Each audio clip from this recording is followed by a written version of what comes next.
Saya baca terjemahnya saja ya. Mungkin jenengan lebih kulino bahasa Inggris, ini kalau ada bahasa Arab jadi dianggap jimat. Saya baca terjemahnya saja yang Paris paling bawah 24 itu. Nabi Yahya suka berkawan dengan orang-orang baik, tentu itu baik. Sedangkan Nabi Isa memposisikan diri sebagai dokter yang mengobati orang sakit. Tentu ini juga baik asal dilakukan orang yang benar dan dengan cara yang benar. Jadi singkat cerita, itu Nabi Isa itu kalau jalan-jalan di satu komunitas atau satu masyarakat atau satu daerah, itu mesti dia nginep atau nyari orang terburuk di sini siapa itu. Orang yang paling dibenci banyak orang itu siapa gitu. Kalau Nabi Yahya enggak tanya orang paling baik di sini siapa. Yang Nabi Yahya bermalam di tempat orang baik, yang Nabi Isa suka berkawan yang kurang-kurang baik gitu. Singkatnya dua nabi ini kan sezaman, Nabi Yahya dan Isa itu. Terus akhirnya ditanya sama Nabi Yahya, kenapa kamu suka berkawan orang-orang nggak baik? Terus ana tabibun, saya ini nabi, jadi seperti dokter, di mana-mana dokter yang ngobati yang sakit. Artinya kalau nabi kiai itu kan dokter peradaban, dokter sosial, dokter moral. Jadi itu kan ukurannya nggak jelas. Kalau kita bertawan orang baik, potensinya itu coro Jawa tahsilul hasil nguyai segoro. Wong wis sehat kok didatangin dokter untuk apa? Wong sudah baik kok didatangkan kiai untuk apa? Corong Jawa itu nguyai segoro itu. Tapi berkawan orang jelek ya potensinya memang mengobati, tapi ya potensi katut. Karena ya iman pas-pasan. Jadi kan tapi itu kan satu ilmu bahwa kalau kita ingin mengentas kejahatan atau mengentas kebodohan mau tidak mau harus mau bersosialisasi kan. Makanya saya sering ketemu banyak kiai kalau ditanya, Gus berteman orang jelek itu gimana? Haram kata saya. Tapi kalau membina orang jelek baik dan bisa bina kalau berteman kan bulat-bulat. Bulat-bulat. Jadi logika yang dibangun kan berteman orang jelek haram, membina orang jelek baik. Bisa bina kalau berteman. Tapi bisa keblontor ya kalau berteman. Makanya hal-hal sosial gini tidak usah dipakemkan lah, karena ilmu sosial itu nggak ada batasnya. Sufyan Ats-Tsauri itu ulama yang nggak mau kumpul orang. Yang satu temannya itu suka kumpul orang. Ditanya, kenapa kamu suka kumpul orang? Ya karena bisa jamaah, bisa ngajar, bisa macam-macam. Terus kata Sufyan Ats-Tsauri, wahal takrohu illa man ta'rif. Kamu pasti benci dan kecewa ya sama orang yang kenal. Artinya gini, kita akan disuruh mencintai orang Islam gara-gara kenal tuh kan punya pengalaman ditipu, disombongin, dikata-katain, dicuekin. Karena takut itu terjadi, Sufyan Ats-Tsauri milih tidak kumpul orang. Tapi tidak kumpul orang kemudian juga kalau punya mobil nggak pernah dipinjam, kalau punya uang yang nggak pernah nolong orang. Jadi efeknya sama-sama bisa iya bisa enggak. Itu nggak ada batasannya. Saya termasuk kiai yang jarang pergi sama istri karena ya pikiran saya sederhana, di rumah ketemu, masa di perjalanan ketemu, itu kan bisa bosen itu. Tapi ada yang sama istrinya pergi bareng terus, karena selain nemani juga sambil ngawasi. Itu kan batasan sosial itu nggak jelas. Jadi apa ya? Makanya tadi kalau ditanyakan, tadi Pak Rektor juga tanya berteman non Muslim, berteman itu nggak ada selesainya seperti itu karena saya juga pernah matur sama Bu Aufa karena tadi kalau kita misalnya jadi dokter terus ngobati orang yang potensi korupsi lagi, potensi jahat lagi, gimana hukumnya menyembuhkan orang yang potensi jahat lagi dan punya jejak memang jahat gitu. Ya pertanyaannya bagaimana kalau barokahnya kamu obati terus simpati terus jadi baik. Tapi ya terlalu ada pertanyaan bagaimana gara-gara kamu obati jadi bisa jahat lagi, kan nggak ada selesai. Kita berkawan non muslim ya gitu, kalau orang Islam kita baik barokahnya itu mungkin tertarik sama Islam.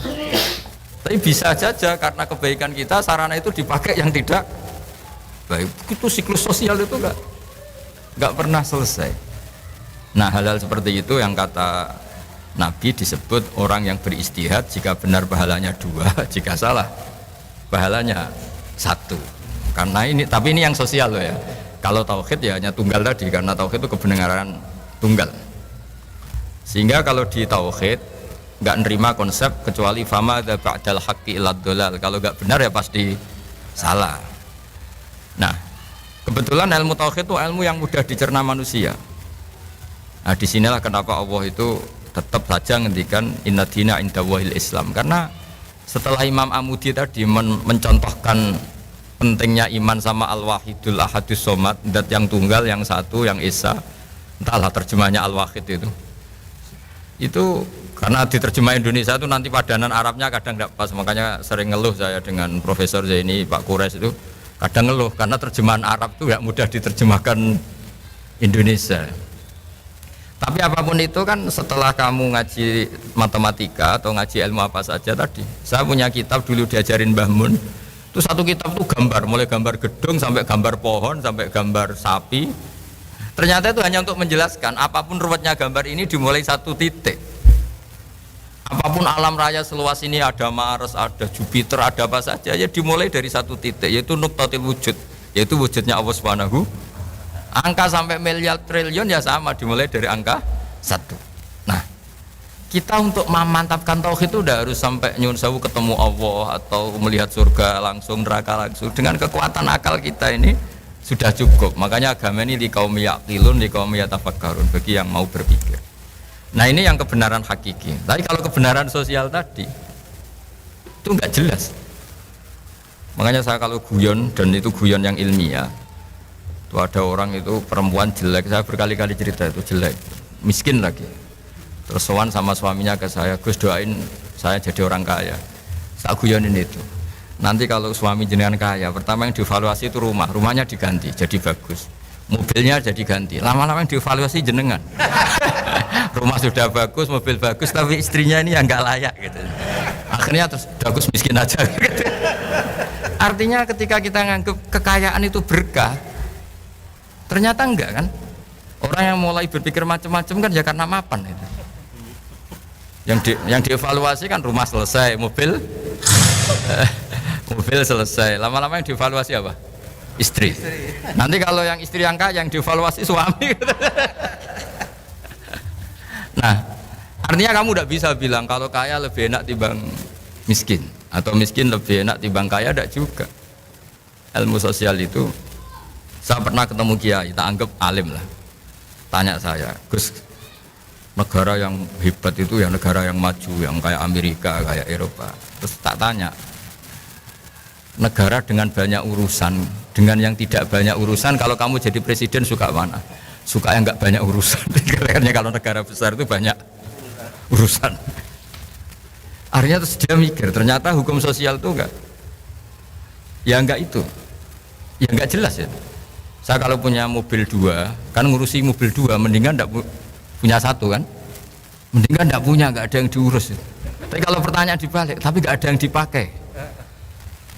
Tapi kalau punya mobil banyak, hebat mana manusia yang diperbudak mobil sama yang enggak, bagus yang enggak. Caranya gimana? Ya enggak punya mobil.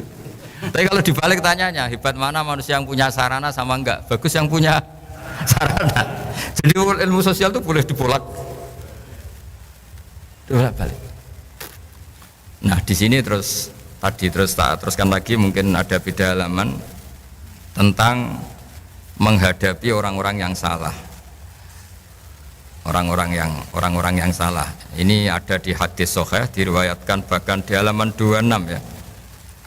Halaman 26. Ini juga masih seputar teori ilmu sosial. Ini hadis diriwayatkan oleh Imam Bukhari, Imam Muslim, Nasai. Terjemahnya di halaman 27. Ada seorang alim soleh berderma kepada zaniyah, semacam orang nakal ya. Tentu jadi gunjingan yang tidak sedap. Hari berikutnya berderma lagi kepada pencuri, tentu memantik gunjingan lagi. Berikutnya berderma lagi kepada orang kaya, tentu ini pun dikritik banyak orang.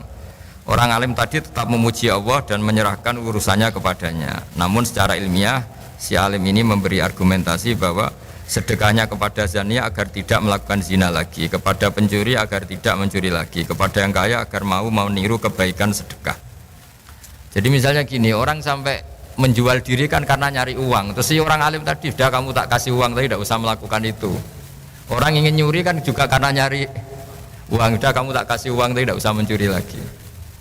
Artinya gini, hukum sosial itu gimana itu kan, masa misalnya kalau sampean ustadz masih amati terus ngasih orang gitu kan dianggap order kan, ya resiko kan. Tapi barokahnya ngasih, mungkin terus orang itu simpati sama Ustadz, ingin tobat. Itu kan nggak pernah ada ukurannya. Tapi nggak usah dicoba. Kalau dicoba jangan-jangan memang ingin mau makai, kan jadi ribet. Artinya ini cerita loh, ini diceritakan, diriwayatkan oleh Imam Bukhari. Karena ilmu sosial itu ukurannya gak, ya sudah nggak usah diputuskan. Namanya sesuatu yang sosial itu nggak usah dipakemkan. Makanya saya kemarin yang pas ngaji sama Kagama, saya berteman Pak Rektor ini baik apa enggak ya tidak tahu. Bisa saja tidak baik, karena kenal Rektor UGM kan bisa saya sombong, keren. Wah kalau menyebabkan sombong kayaknya ini tidak baik, saya kenal Rektor kan. Tapi kalau menyebabkan kebaikan yang lebih masif, lebih besar kayaknya baik. Ya tapi ini ilmu sosial, jadi dilihat saja perilaku saya berikutnya. Barang kenal rektor atau kampus yang nggak maju nyepelekan karena mentang-mentang kenal rektor UGM, berarti kenal ini yang tidak baik. Tapi barokahnya kenal kemudian kurangi pasar gelap tadi ya. Mungkin jadi baik. Jadi ilmu sosial kira-kira seperti itu. Saya sering kenal menteri ya, dekat kadang-kadang. Ya saya sering bilang ke istri saya dikatakan syukur ya syukur karena bisa melakukan kebaikan lebih masif, lebih general ya, lebih banyak. Tapi saya sebagai manusia jangan-jangan menjadi sombong karena kenal pejabat. Nah kira-kira perasaannya kiai orang baik ngadepi ilmu sosial itu seperti itu. Jadi nggak perlu ada jawabannya Pak Rektor kalau masalah ilmu apa? Sosial tadi. Baik kita dengan sesama orang baik maupun sama orang nggak baik, sesama non muslim itu ukurannya hubungannya kita dengan Allah Ta'ala. Makanya ketika Rasulullah masih sugeng, masih hidup, itu Bu Ofa, ada sahabat disuruh tabiin itu generasi setelah sahabat. Sifli wajah Rasulillah, tolong beritahu saya kayak apa wajahnya Nabi. Itu sahabat ini nangis. Kenapa engkau nangis? Saya tidak pernah lihat wajahnya Nabi. Loh Anda kan sahabat, iya berpuluh-puluh tahun saya dari Nabi, tapi tidak lihat wajahnya. Ada yang ditanya langsung cerita, wajahnya gini, gantengnya begini, senyumnya gini. Terus ditanya, kenapa kamu nggak lihat wajahnya Nabi? Yang Anda sahabat. Saya tuh saking hormatnya, jadi tidak berani melihat. Yang satu saking senengnya saya melihat terus, jadi yang satu bisa sama-sama niat hormat, tapi cara perilakunya beda. Nah, contoh kedua ini agak menyinggung Anda, tapi semoga agak tersinggung. Ada sahabat yang nggak pernah sowan Nabi, jadi kalau jamaah sering dia makmum Nabi, dia nggak pernah sowan. Kenapa ya? Takut. Jadi dia datang jamaah saja tapi tidak sowan. Ada yang senang sowan karena bisa komunikasi, bisa tanya. Ada yang milih nggak sowan, takut ganggu. Jadi artinya hukum sosial ini ukurannya enggak. Jadi misalnya itu tadi.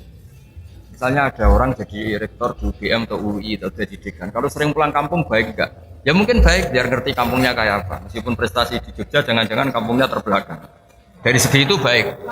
Tapi dari segi sering pulang kemudian di situ ada ketua sete atau ketua kampus-kampus yang nggak maju, jadi mahjub.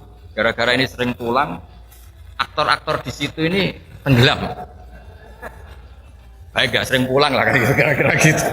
Karena kalau sering pulang, lakon-lakon di situ bintangnya jadi tenggelam. Sampai-sampai kamu situ mau nunggu apa saja keputusannya, nunggu Pak Rektor pulang, Pak Dekan pulang, profesornya. Ini kan penggoblokan massal ini karena urusan gitu aja kok nunggu. Tapi kalau nggak pernah pulang juga orang komplain, wah mentang-mentang jadi orang besar lupa kampung. Itu kan nggak ada. Nah di sini kenapa semua nabi itu diajarkan dan disuruh mengajarkan tauhid, semuanya tunggal mulai Nabi Adam sampai Rasulullah SAW. Tapi syariat sosialnya beda. Ya kira-kira logikanya, karena nggak ada batasan. Gaya sosialnya kan beda. Ilmu sosial itu nggak ada batasnya. Gus Baha bercanda dan bilang berteman dengan orang jelek itu haram, tapi kalau membina orang jelek itu boleh.